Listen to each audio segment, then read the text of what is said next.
ಹೆಣ್ಣು ಹೆತ್ತ ಪೋಷಕರನ್ನ ಬೆಚ್ಚಿ ಬೀಳಿಸುತ್ತೆ ಶಿರಸಿಯಲ್ಲಿ ನಡೆದ ಈ ಘಟನೆ. ಎಷ್ಟು ಸರ್? 14 ವರ್ಷ 7 ತಿಂಗಳು ಸರ್.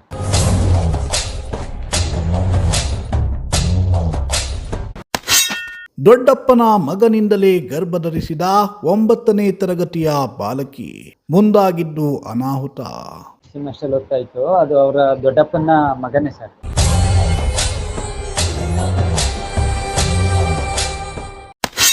ಹಾಸ್ಟೆಲ್ನ ಸ್ನಾನಗೃಹದಲ್ಲೇ ಆಗಿ ಹೋಯಿತು ಡೆಲಿವರಿ. ಜನ್ಮ ತಾಳುತ್ತಲೇ ಮಗು ಸಾವು. ಹಾಸ್ಟೆಲ್ ಡೆಲಿವರಿ ನಾರ್ಮಲ್ ಹೆರಿಗೆ. ನಾರ್ಮಲ್ ಇದು ಮಗು ಅಲ್ಲೇ ಡೆತ್ ಆಯ್ತು ಸರ್.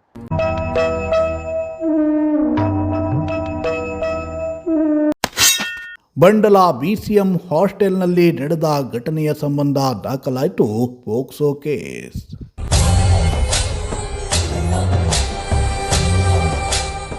ಎಸ್, ಇವತ್ತಿನ ದಿನದಲ್ಲಿ ಹೆಣ್ಣು ಹೆತ್ತ ಪೋಷಕರು ಎಷ್ಟು ಎಚ್ಚರವಾಗಿದ್ರೂ ಸಾಕಾಗೋದಿಲ್ಲ. ತಾಯಿಯ ಗರ್ಭದಿಂದ ಹೊರಬಂದ ಕ್ಷಣದಿಂದ ಹಿಡಿದು ಸಮಾಜದ ಪ್ರತಿಯೊಂದು ಹೆಜ್ಜೆಯಲ್ಲೂ ಹೆಣ್ಣು ಮಕ್ಕಳನ್ನ ಕಣ್ಣಿನಲ್ಲಿ ಕಣ್ಣಿಟ್ಟು ನೋಡಿಕೊಳ್ಳುವ ಪರಿಸ್ಥಿತಿ ಇವತ್ತಿನ ಸಮಾಜದಲ್ಲಿ ನಿರ್ಮಾಣವಾಗಿದೆ. ದುರಂತವೆಂದರೆ ಅಪರಿಚಿತರಿಂದ ಮಾತ್ರವಲ್ಲ, ನಮ್ಮ ಕಣ್ಣೆದುರೇ ಇರುವ ನೆರೆಹೊರೆಯವರಿಂದ ಹಾಗೂ ಅತ್ಯಂತ ನಂಬಿಕಸ್ಥ ಸಂಬಂಧಿಕರ ವೇಷದಲ್ಲೂ ಕಾಮಪಿಶಾಚಿಗಳು ಅಡಗಿರಬಹುದು. ಶಿರಸಿ ತಾಲೂಕಿನ ಬಂಡಲದಲ್ಲಿ ನಡೆದ ಈ ಘಟನೆ ಇದಕ್ಕೆ ತಾಜಾ ಉದಾಹರಣೆ.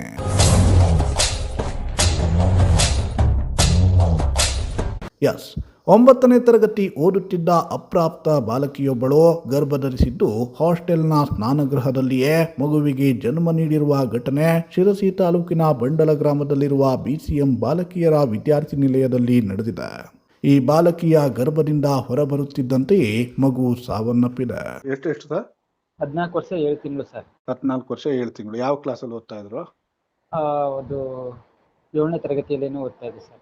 7ನೇ ತರಗತಿಯಲ್ಲಿ ಓದ್ತಾ ಇದ್ರು. ಓಕೆ. ಅದು BCM ಹಾಸ್ಟೆಲ್? ಅದು BCM hostel sir. Okay sir. BCM hostel ಓದ್ತಾ ಇತ್ತು. ಅದು ಅವರ ದೊಡ್ಡಪ್ಪನ ಮಗನೇ ಸರ್. ದೊಡ್ಡಪ್ಪನ ಮಗನೇ ಅಂತ ಗೊತ್ತಾಗಿದೆ. ಮಗುನೇ ಹೇಳಿಕೆ ಕೊಟ್ಟಿದೆ, ದೊಡ್ಡಪ್ಪನ ಮಗನೇ ಮಾಡಿದ್ದು ಅಂತ. ತಾಯಿನೇ ಈಗ ರಿಟರ್ನ್ ಲಿಖಿತವಾಗಿ ದೂರು ಕೊಟ್ಟು ಈಗ FIR ಆಗಿದೆ ಸರ್. ಹೌದಾ? ಮಗು ಡೆತ್ ಆಗಿದೆ. ಹಾ. ಡೆಲಿವರಿ ಆಗಿರೋ ಮಗು. ಅದು ಪೋಸ್ಟ್ ಮಾರ್ಟಮ್ ಎಲ್ಲ ಮಾಡಿ ಪೊಲೀಸ್ನವರು ಏನು ಮುಂದಿನ ಇದು ಮಾಡಬೇಕು ಅದು ಮಾಡ್ತಾ ಇದ್ದಾರೆ. ಈಗ FIR ಸಹ ಆಗಿದೆ ಸರ್. ಅದು ಇನ್ನು ಈ ಬಾಲಕಿ ಗರ್ಭಧರಿಸಿದ್ದು ಬೇರೆ ಯಾರಿಂದಲೂ ಅಲ್ಲ, ತನ್ನ ಸಹೋದರ ಸಂಬಂಧಿ ಸ್ವಂತ ದೊಡ್ಡಪ್ಪನ ಮಗನಿಂದ. ಈ ಬಗ್ಗೆ ಖುದ್ದು ಬಾಲಕಿಯೇ ಹೇಳಿಕೆಯನ್ನ ನೀಡಿದ್ದಾಳೆ. ಸದ್ಯ ಬಾಲಕಿಯನ್ನ ಆಸ್ಪತ್ರೆಗೆ ಸಾಗಿಸಿ ಚಿಕಿತ್ಸೆಯನ್ನ ನೀಡಲಾಗಿದ್ದು ಆರೋಗ್ಯವಾಗಿದ್ದಾಳೆ.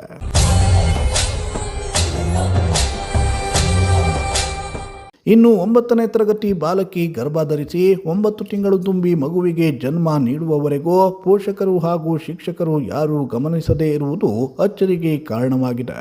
ಶಾಲೆ ರಜೆ ಇದ್ದ ಕಾರಣ ಇಷ್ಟು ದಿನ ಮನೆಯಲ್ಲೇ ಇದ್ದ ಬಾಲಕಿ 15 ದಿನಗಳ ಹಿಂದಷ್ಟೇ ಹಾಸ್ಟೆಲ್ಗೆ ವಾಪಸ್ಸಾಗಿದ್ಲು. ಆದರೆ ಬಾಲಕಿ ಗರ್ಭಧರಿಸಿರುವುದು ಮಾತ್ರ ಮನೆಯವರಿಗೂ ಗೊತ್ತಾಗಲಿಲ್ಲ. ಡೆಲಿವರಿ ಎಲ್ಲಾಗಿರೋದು? ಅಲ್ಲಿ ಹಾಸ್ಟೆಲಲ್ಲೇ ಸರ್. ಹಾಸ್ಟೆಲಲ್ಲೇ ಡೆಲಿವರಿ ಆಗಿದೆ. ಹಾಸ್ಟೆಲ್ ಡೆಲಿವರಿ ನಾರ್ಮಲ್ ಹೆರಿಗೆ. ನಾರ್ಮಲ್ ಇದು ಮಗು ಅಲ್ಲೇ ಡೆತ್ ಆಯ್ತು ಸರ್. ಓಕೆ. ಅಲ್ಲಿವರೆಗೆ ಪೋಷಕರಿಗೆ ಯಾರಿಗೂ ಗೊತ್ತಾಗಿಲ್ಲ ಅಂತ? ಯಾರು ನೋಡಿಲ್ಲ. ಅವರು ಪೋಷಕರಿಗೂ ಗೊತ್ತಿಲ್ಲ. ಮತ್ತೆ ಇಲ್ಲಿ ಹಾಸ್ಟೆಲಲ್ಲಿ ವಾರ್ಡನ್ಸು ಸಹ ನೋಡಿಲ್ಲ. ಮತ್ತೆ ಅಲ್ಲಿ ಸ್ಕೂಲ್ಗೂ ಹೋಗ್ತಾ ಇತ್ತು ಮಗು. ಸ್ಕೂಲಲ್ಲೂ ಟೀಚರ್ಸ್ ಅಬ್ಸರ್ವ್ ಮಾಡಿಲ್ಲ. ಮಗುದು ದೈಹಿಕ ಪರಿಸ್ಥಿತಿ ಯಾವ ರೀತಿ ಇದೆ ಏನು ಅನ್ನೋದು ಅದನ್ನು ಸಹ ಅಬ್ಸರ್ವ್ ಮಾಡಿಲ್ಲ. ಇಲ್ಲಿ ಎಲ್ಲಾರ್ದು ಒಂದು ನೆಗ್ಲಿಜೆನ್ಸಿ ತೋರಿಸುತ್ತೆ ಸರ್. ಅದು ಅಲ್ಲ, ಈಗ ಸ್ಕೂಲ್ ಸ್ಟಾರ್ಟ್ ಆಗಿ ತುಂಬಾ ದಿನ ಆಗಿಲ್ಲ. ಹೌದು ಸರ್. ಈಗ ಒಂದು ಆಯ್ತಲ್ಲ ಸರ್. ಇಷ್ಟು ದಿನ ಮನೇಲೇ ಇದ್ದಿರ್ತಾರೆ ಅವರು? ಇಲ್ಲ ಮನೇಲಿ ಸ್ಕೂಲ್ಗೆ ಹೋಗ್ತಾ ಇತ್ತು ಸರ್. ಅಲ್ಲ, ಸ್ಕೂಲ್ ಈಗ ಸ್ಟಾರ್ಟ್ ಆಗಿದೆ ಈಗ ರೀಸೆಂಟ್ಲಿ ಒಂದು 15 ಡೇಸ್ ಆಯ್ತು. ಹೌದು. ಸ್ಕೂಲ್ಗೆ ಹೋದಾದ್ರ ಮೇಲೆ ಅದನ್ನು ಟೀಚರ್ ಅಬ್ಸರ್ವ್ ಮಾಡಬೇಕು. ಟೀಚರ್ಸ್ ಮಾಡಬೇಕು, ಜೊತೆಗೆ ಪೋಷಕರಿಗೂ ಗೊತ್ತಾಗಿರ್ಬೇಕು. ಅವರು ಹೆಂಗೆ ಅವರು ಗೊತ್ತಿಲ್ಲದೇನೆ ಹೆಂಗೆ ಅವರು ಮತ್ತೆ ಸ್ಕೂಲ್ ಕಳ್ಸಿದ್ರು ಮತ್ತೆ ಹಾಸ್ಟೆಲ್ಗೆ ಅಡ್ಮಿಟ್ ಮಾಡಿದ್ರು ಗೊತ್ತಿಲ್ಲ. ಈ ತರ ಒಂದು ಇನ್ಸಿಡೆಂಟ್ ಆಗಿದೆ ಸರ್. ಈಗ ಎಲ್ಲ FIR ಎಲ್ಲ ಆಗಿದೆ.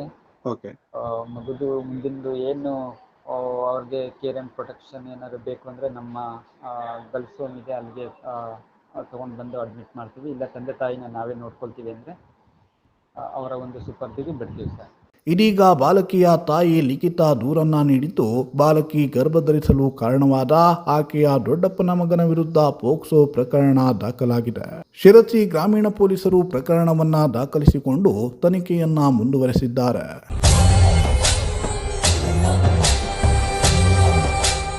Bureau report, Sirsi news.